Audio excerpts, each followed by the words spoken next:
This podcast is brought to you by Carvana. Carvana lets you buy your next car on your terms. Explore a massive inventory online, filter for what matters, and find your perfect match. Then choose delivery to your home or pick it up at one of Carvana's iconic car vending machines. Every car also comes with a 7-day money-back guarantee, so you can make sure it's the right fit. Buy your car on Carvana. Delivery or pickup fees may apply. Limitations and exclusions may apply. See our 7-day return policy at Carvana.com. Carvana. Hey, it's Libby DeLucian.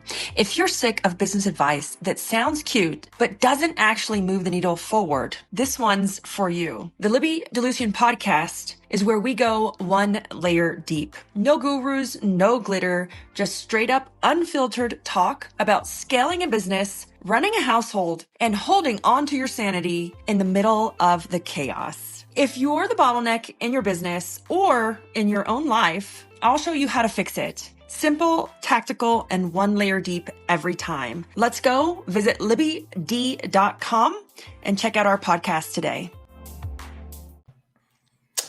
Well, hey, it's Stephen Rothberg. I am the founder and chief visionary officer of College Recruiter, job search site. At College Recruiter, we believe that every student and recent graduate deserves a great career and that it should be easy for employers to hire them, whether it's a few here or there, or as we're going to talk about today, in volume, at scale, dozens, hundreds, sometimes even thousands a year. I am really excited to be able to spend the next little bit talking with my longtime friend, Ward Christman. Ward, I think we've known each other for 15 years or something like that. We probably met at a job board conference in some Marriott ballroom someplace. For the listeners who might not know that much about you or HR Tech Advisors, HR Tech Alliances, maybe you can give them a little bit of an intro. Yeah, happy to, Steve. Thanks for having me on. This is exciting. Cool. 30 years in the HR tech space, amazing, and even pre-internet, really. So it's been quite a fun ride. But my passion is around helping the HR technology companies and the vendor executives connect and collaborate so they can win more business with their partners and hopefully retain their customers as well. Not easy, but it's fun. And that's what we do. HR Tech Alliances is a community platform that is leveraged both for events as well as research to find the right partners so your common customers get what they deserve. And HR Tech Advisors is kind of an ecosystem navigator service, if you will, to help the vendor execs figure out how do you navigate so you don't either go off the edge of the world or Pennsylvania, where I'm from, we're famous for our potholes. So you got to know how to drive around them, or otherwise you end up with a flat tire or worse.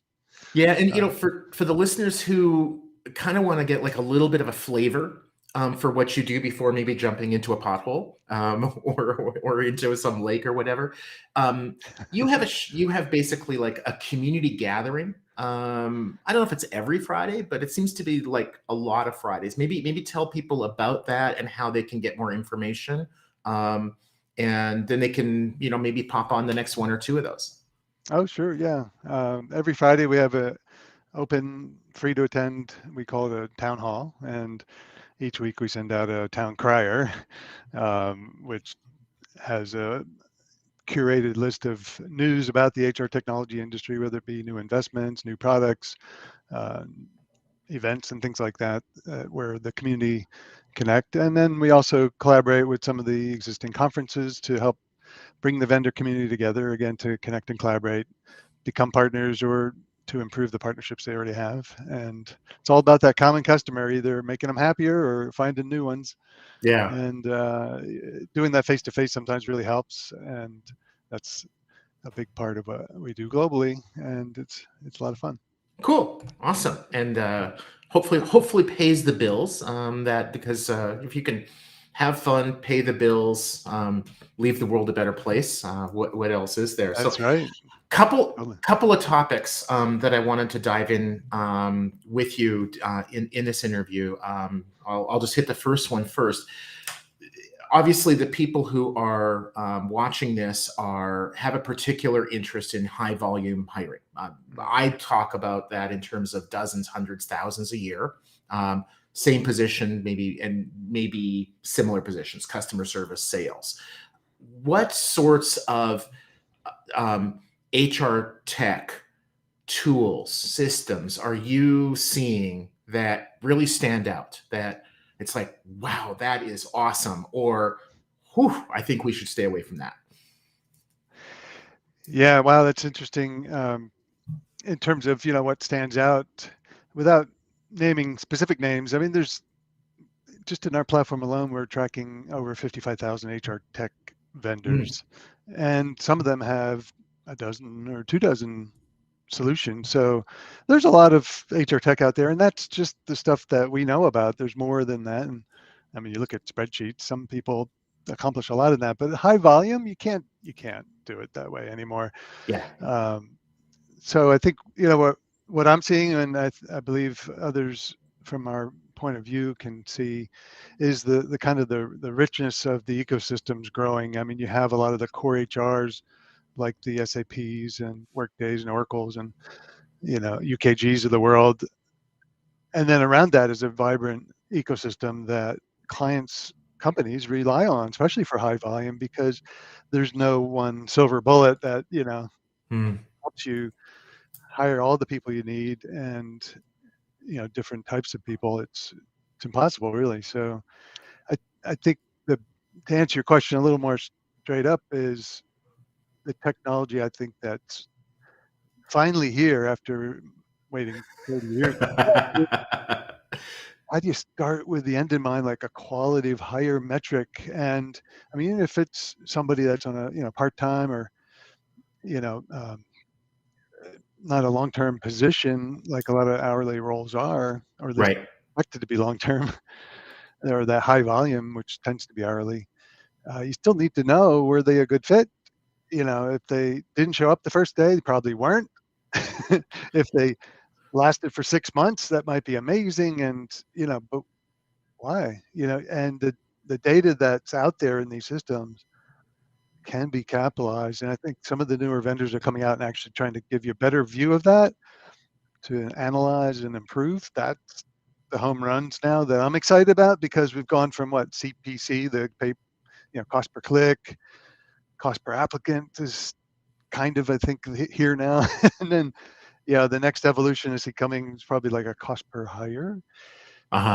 If you're maybe Or not, cost per quality application is, I mean, that's neither that's of the us know. next. We're both looking into our crystal balls. I'm Exactly. thinking it's cost per quality hire, with quality defined as, did you interview them? Because that's a bright, objective line. You're For not high going to volume in have, particular, yeah. yeah. Right? Did they show up to the interview? Did they,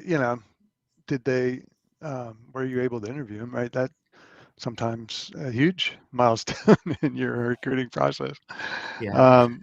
But yeah, I mean, the quality can vary completely in terms of measuring that, but you need to do it. You need to know, so you can go back to the sourcing strategies and everything else, what's working, what isn't. And so I'm excited about some of the big data companies that are coming out, and certainly with AI and other resources to big data, you can do some really exciting things. And I would start with the end in mind. Again, what do you want? You want a good quality hire that. Hey, everybody, I'm Lori Rudiman. What are you doing? Working? Nah, you're listening to a podcast about work, and that barely counts. So while you're at it, check out my show, Punk Rock HR, now on the Work Defined Network. We chat with smart people about work, power, politics, and money. Are we succeeding? Are we fixing work? Probably not. Work still sucks, but tune in for some fun, a little nonsense, and a fresh take on how to fix work once and for all. Sticks around, does a good job, and can help keep your customers happy, and leveraging good technology to. So would it be fair to there. say that one of the tools that especially these high volume employers should have in their tech stack would be like an assessment? Candidate comes, applies or starts to apply. You assess their fit, their skills, etc. in a modern scientific way, not just, do you seem to be a nice person? Do you also like golfing? If the job has nothing to do with golfing, like that's like the old style stuff, but actually, like, this is what it takes to be successful in our environment. and we're going to do an assessment to see Yes. in 20, 30, 40 minutes if that likely is you. Fit, absolutely. The fit assessments out there, some are, very short, and some are, very deep. Depends, on your company culture, and that's part of the fit, right? Is how much does it matter? Do you want to make it easy to get into the company, or not as easy, hoping that they'll qualify out? It's technology there's some really neat assessment tech that out there, and from our view, it's part of it is, do they fit into your ecosystem of tech? Again, if you have this great new shiny object and maybe a division of your company ends up buying it to try it or pilot it, that's a great way to start. But if the other parts of the company don't even know that's happening, you may have a lot of this going on out there, and then how do you bring it together with the rest of your tech stack so that you can do things like good candidate experience as they apply, get through the assessment, and then once they're on board, smooth onboarding, all that stuff. The systems need to talk together or work together and talk to each other so that there's a good experience for that person, and hopefully again they'll stay long past that first day. So speaking, I'm going to do like an awkward pivot.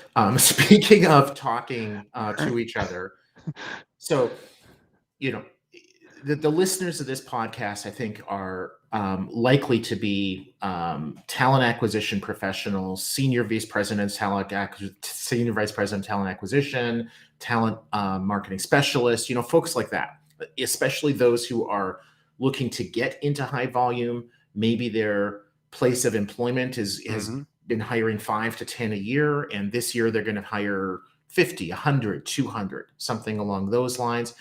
Maybe they were in a lower volume role, they've moved into a higher volume role, and they're upskilling. But regardless, one of the things that you and I talked about just before jumping on was communicating or talking with the C-suite, the vice presidents, the directors. And I think that you feel like that is something that should be done, that those who are selecting these tools should be communicating what tools they're using and why. Maybe you can tell the listeners, am I right? Do you think that's a good idea? And if so, why? Well, completely, you're right, as always, Stephen. But I was ripping words off from you. That wasn't my opinion. No, well, I listen and hopefully I learn. Yeah, well, and about a year ago, I did a behind the doors closed presentation for a group out of New York called the Conference Board, and they bring together TA leaders from all very large companies. And I said, I'll do it, but I want to know who the audience is and what are they doing or not doing with their companies. And without obviously naming names, it was not surprising, but also disappointing at the same time that these large companies that everybody admires and say, boy, we want to be like them.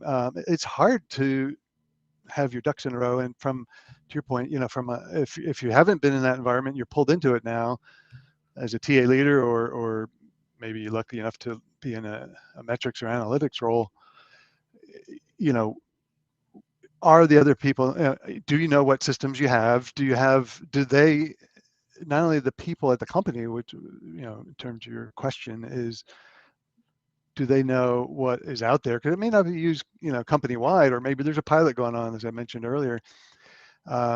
It's amazing. The larger the companies are and the more spread out they are, there tends to be factions, we want this recruiting system, or we want this assessment, and all of a sudden you have too much to bring it together and understand what is your cost for hiring or your quality of hire, things like that. So it really, having that internal communication amongst your C-suite and right down to the hiring managers is, I believe, critical. Not only what do you have already?